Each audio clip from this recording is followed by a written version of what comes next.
اعوذ باللہ من الشیطان الرجیم بسم اللہ الرحمن الرحیم۔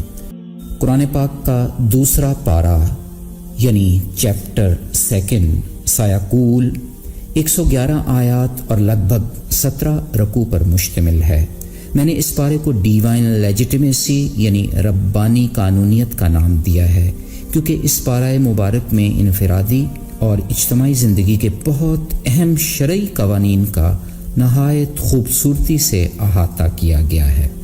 اس پارے کے پہلے ہی رکوع میں بیان کیا گیا ہے کہ اللہ رب العزت نے اپنے پیارے حبیب کی دیرینہ خواہش کا احترام کرتے ہوئے مسلمانوں کا قبلہ مسجد اقصی سے خانہ کعبہ کی طرف موڑنے کا حکم صادر کیا۔ یہاں لوگوں کا امتحان بھی مقصود تھا کہ کون رسول اللہ صلی اللہ علیہ وآلہ وسلم کی پیروی کرتا ہے اور کون مخالف چلتا ہے۔ اللہ رب العزت اس رکوع میں واضح کر رہے ہیں کہ مشرق اور مغرب سب اسی کے ہیں اور اللہ جسے چاہتا ہے سیدھی راہ دکھاتا ہے۔ اس رکوع میں یہ بات بھی واضح کر دی گئی کہ امت محمدیہ افضل اور معتدل امت ہے، ربانی قوانین کی پاسداری کرتے ہوئے جو تا قیامت سچائی کی گواہی دیتی رہے گی۔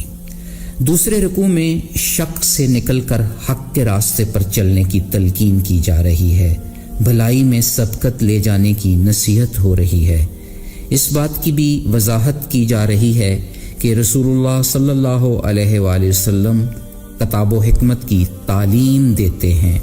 اس رکوع میں اللہ رب العزت اپنے بندے سے نہایت قربت کا اظہار کرتے ہوئے فرماتے ہیں کہ تم مجھے یاد کرو، میں تمہیں یاد کروں گا، میری ناشکری مت کرنا، ہمیشہ شکر گزار رہنا۔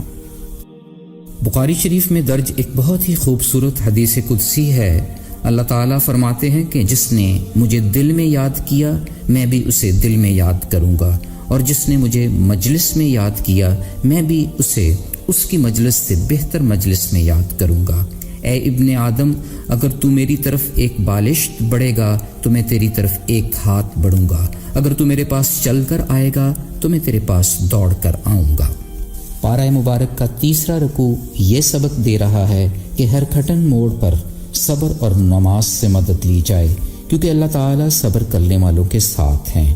ایسے لوگوں پر جب کوئی مصیبت آتی ہے تو وہ انا للہ و انا الیہ راجعون پڑھتے ہیں، یعنی یہ کہ ہم خود اللہ کی ملکیت ہیں اور اسی کی طرف لوٹنے والے ہیں۔ مزید واضح ہو گیا کہ جو لوگ اصلاح کر لیتے ہیں رب انہیں معاف فرما دیتا ہے۔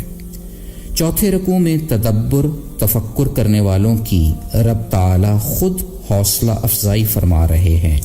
جو لوگ عقل سے کام لیتے ہیں ان کے لیے زمین و آسمان کی ساخت، دن اور رات کے آنے جانے، سمندروں اور اس میں موجود کشتیوں، بارش، ہواؤں، بادلوں میں خوب نشانیاں ہیں۔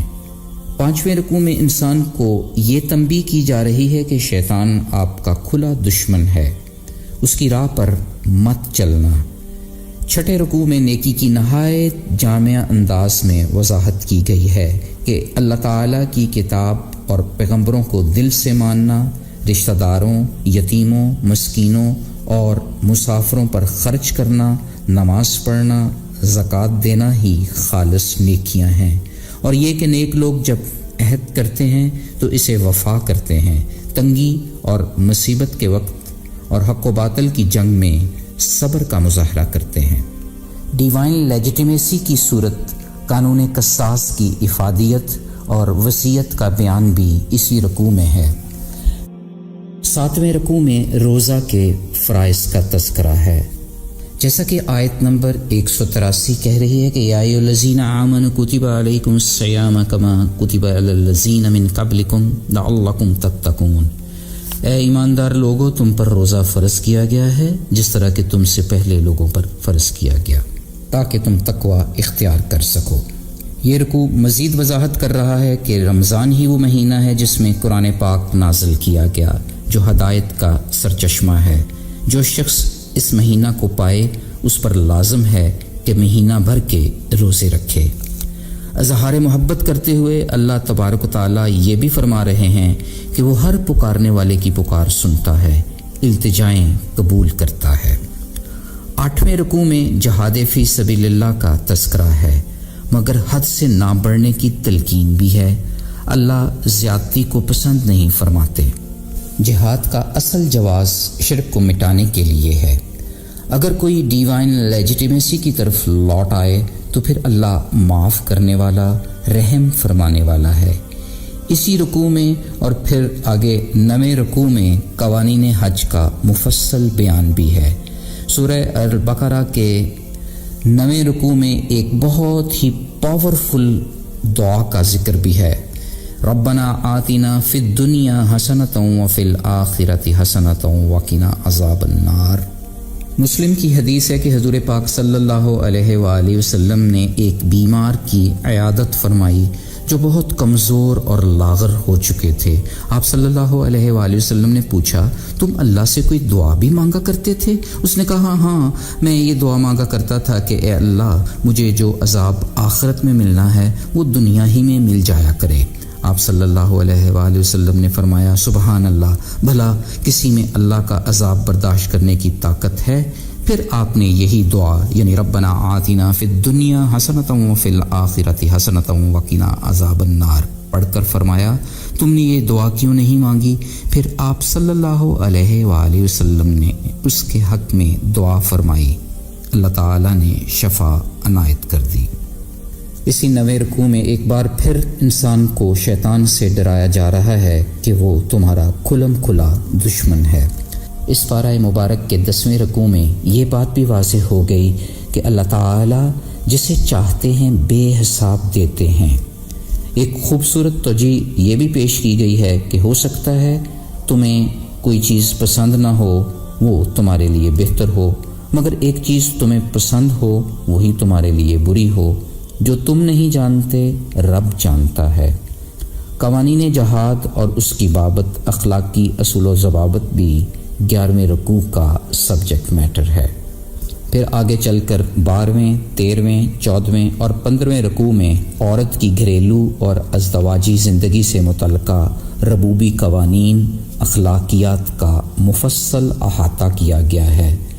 میاں بیوی کے حقوق، عورت کا حق طلاق، معاملات میں حسن سلوک، عدت وغیرہ جیسے شرعی قوانین کھول کھول کر بیان کر دیے گئے ہیں۔ ذمہ داری کے تناظر میں مرد کو عورت پر فوقیت حاصل ہے، جبکہ حقوق کی طلب میں عورت مرد سے اوپر نظر آتی ہے۔ مرد پر عورت کی ذمہ داریاں زیادہ ہیں، جبکہ عورت کے مجموعی طور پر شرعی حقوق مرد سے کہیں زیادہ ہیں۔ اس پارہ کے 16ویں رکوع میں اللہ رب العزت کو قرض دینے کا حکم دیا گیا ہے، جو وہ کئی گنا بڑھا کر واپس لوٹاتا ہے۔ طالوت کی قوم کا واقعہ جو 17ویں رکوع تک چلتا ہے، طالوت کے ساتھیوں نے یہ کہہ دیا کہ ہم جالوت سے مقابلہ کرنے کی طاقت نہیں رکھتے، مگر ایک قلیل گروہ جس میں نوجوان حضرت داؤد علیہ السلام بھی شامل تھے، اس نے دعا فرمائی، ربنا افرغ علینا صبرا وثبت اقدامنا وانصرنا علی القوم الکافرین، یعنی اے ہمارے رب ہمیں صبر عطا فرما اور ہمیں ثابت قدم رکھ اور کافروں کے مقابلہ میں ہماری مدد فرما۔ اللہ کی منشا سے انہوں نے جالوت کے لشکر کو شکست دی۔ حضرت داؤد علیہ السلام نے جالوت کو مار ڈالا۔ رب تعالی نے خوش ہو کر داؤد علیہ السلام کو خوب علم و حکمت سے نوازا۔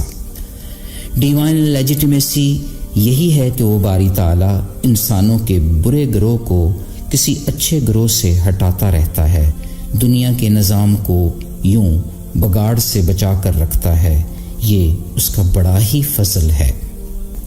سبحان ربک رب العزت عما یصفون وسلام علی المرسلین والحمد للہ رب العالمین۔ فی امان اللہ، اللہ حافظ۔